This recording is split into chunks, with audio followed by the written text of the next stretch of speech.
బులెటిన్లో breaking news చూస్తున్నాం. Guntur mayor సీటుపై TDP దృష్టి సారించింది. అయితే ఇప్పుడు ఆశావహులలో ప్రముఖంగా టీడీపీకి చెందిన కోవెలమూడి రవీంద్ర పేరు వినపడుతుంది. పలువురు సీనియర్ కార్పొరేటర్లు సైతం మేయర్ సీటుకు తీవ్ర ప్రయత్నాలు చేస్తున్నట్లు టాక్ వినపడుతోంది. ఇటీవల మేయర్ పదవికి కావటి మనోహర్ నాయుడు రిజైన్ చేయడంతో ఖాళీ ఏర్పడింది.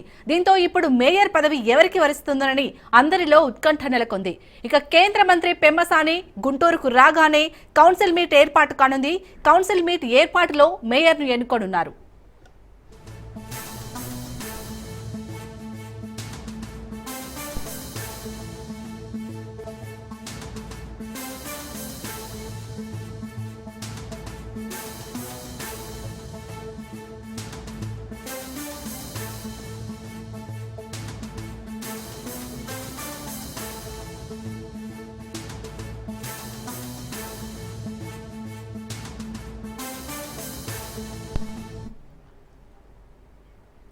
గుంటూరు మేయర్ సీటుపై టీడీపీ దృష్టి సారించింది.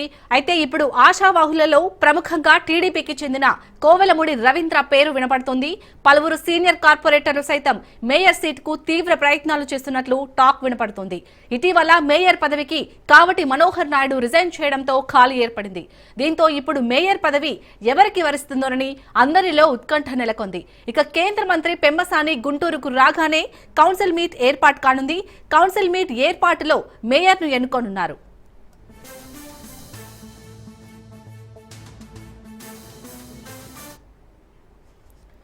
రైట్, ఇక గుంటూరు మేయర్ సీటుకు సంబంధించి పూర్తి డీటెయిల్స్ మా ప్రతినిధి రమేష్ అందిస్తారు.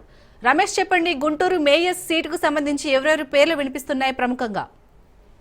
శాలిని, ఏదైతే మరి గుంటూరు మేయర్ కి సంబంధించి ఇటీవల కావటి మనోహర్ నాయుడు వైసీపీకి సంబంధించినటువంటి మేయర్ గా ఉన్నటువంటి నేపథ్యంలో ఆయన రాజీనామా తర్వాత కూడా టీడీపీ దానిపై కసరత్తు అయితే కొనసాగుతుంది. కూటమి ప్రభుత్వం సంబంధించి కూడా అటు ఆ కేంద్ర సహాయశాఖ మంత్రిగా ఉన్నటువంటి పెమ్మసాని చంద్రశేఖర్ దీనిపై దృష్టి సారించారు. ఏదైతే మరి మేయర్ సీటుకు సంబంధించి పశ్చిమ నియోజకవర్గం సంబంధించినటువంటి ఇన్ఛార్జ్ గా ఉన్నటువంటి కోవెలమూడి రవీంద్ర అలియాస్ నాని పేరే బలంగా వినిపిస్తుంది. ఎందుకంటే ఎన్నికల తర్వాత కూడా ఆయన సీటు త్యాగం చేశారు.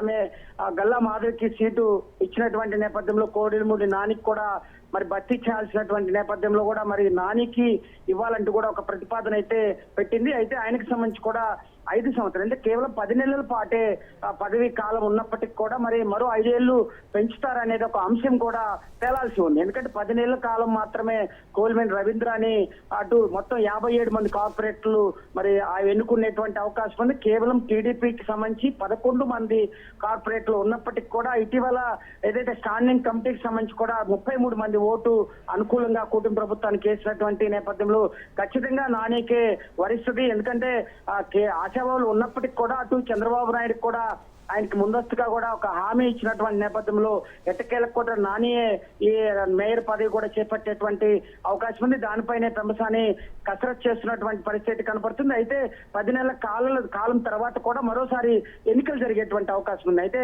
ఆయన 5 సంవత్సరాల కాలం అడుగుతున్నప్పటికీ కూడా ఖచ్చితంగా ఎన్నికలు జరిగేటువంటి అవకాశం ఉంది. 10 నెలల తర్వాత కూడా మరోసారి కూటమి ప్రభుత్వం కానీ అటు విపక్ష నేతలకు కూడా మరి 57 సంబంధించినటువంటి కార్పొరేట్లు ఎన్నికలు జరిగిన తర్వాత మరోసారి అభ్యర్థి మారుతాడా లేకపోతే ఈయనే కంటిన్యూ అవుతాడేది కూడా చూడాల్సినటువంటి పరిస్థితి. ఎట్టకేలకు కూడా కోవెలమూడి నానికి మాత్రం ఖచ్చితంగా లైన్ క్లియర్ అయిందని చెప్పుకోవచ్చు. రాజీనామా తర్వాత కూడా మరో కొద్ది రోజుల్లోనే మరి ఆయన మేయర్ పీఠం ఎక్కబోతున్నాడని చెప్పుకోవచ్చు. శాలిని, రమేష్, అలాగే కేంద్ర మంత్రి పెమ్మసాని గుంటూరుకు రాగానే కౌన్సిల్ మీట్ అయితే ఏర్పాటు కానున్నట్టుగా తెలుస్తుంది. ఎప్పుడు ఈ మీట్ అయ్యే ఛాన్స్ ఉంది?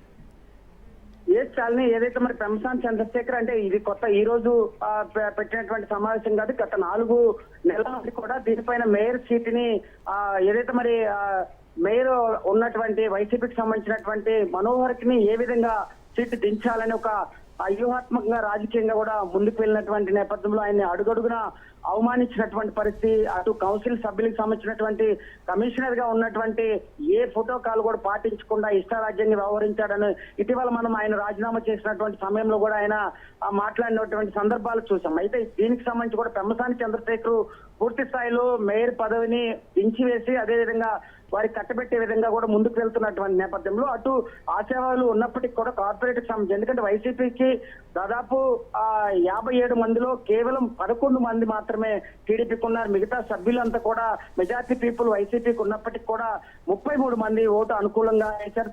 దానికి వెనక పూర్తి స్థాయిలో పెమ్మసాని చక్రం తిప్పారు. ఎందుకంటే అది కీలకంగా ఏదంటే గుంటూరు నగరం మేయర్ అంటే చాలా కీలకమైన సీట్ కాబట్టి ఖచ్చితంగా మేయర్ ఎవరు వరిస్తారు అనేది కూడా ఒక ఉత్కంఠ నెలకొంది. ఎందుకంటే గతంలో కూడా వైసీపీకి మేయర్ మనోహర్ సీట్ ఇచ్చేటప్పుడు కూడా ఇద్దరికి 2.5 సంవత్సరం కాలం సమయం అప్పుడు ఉన్నటువంటి ముఖ్యమంత్రి జగన్మోహన్ రెడ్డి కూడా హామీ ఇచ్చినటువంటి నేపథ్యంలో వైసీ సామాజిక వర్గానికి ఇవ్వాల్సి ఉన్నటువంటి నేపథ్యం ఆయన మరణించిన తర్వాత కూడా తనయుడికి ఇస్తారని ఒక ఊహాగానాలు ఉన్నప్పటికీ కూడా కొంతకాలం ఇప్పటి వరకు కూడా మరి దాదాపు 4 సంవత్సరాల పాటు కూడా మనోహర్ అదే సీట్ లో ఉన్నటువంటి పరిస్థితి కనపడుతుంది. అయితే దీని తర్వాత కూడా మేయర్ పదవికి సంబంధించి కూడా తీవ్రంగా కసరత్తు జరుగుతుంది. ఎందుకంటే చంద్రబాబు నాయుడు కూడా చాలా ప్రిస్టేజ్ ఇష్యూ ఉన్నటువంటి పరిస్థితి. ఎందుకంటే రాజధాని అతి తక్కువ సమయంలో ఉన్న అమరావతి రాజధాని గుంటూరు అంతా కూడా కలిసి ఉన్నటువంటి నేపథ్యంలో ఖచ్చితంగా కూటమి మేయర్ సీట్ ని కైవసం చేసుకునే విధంగా కూడా అడుగులు వేసింది.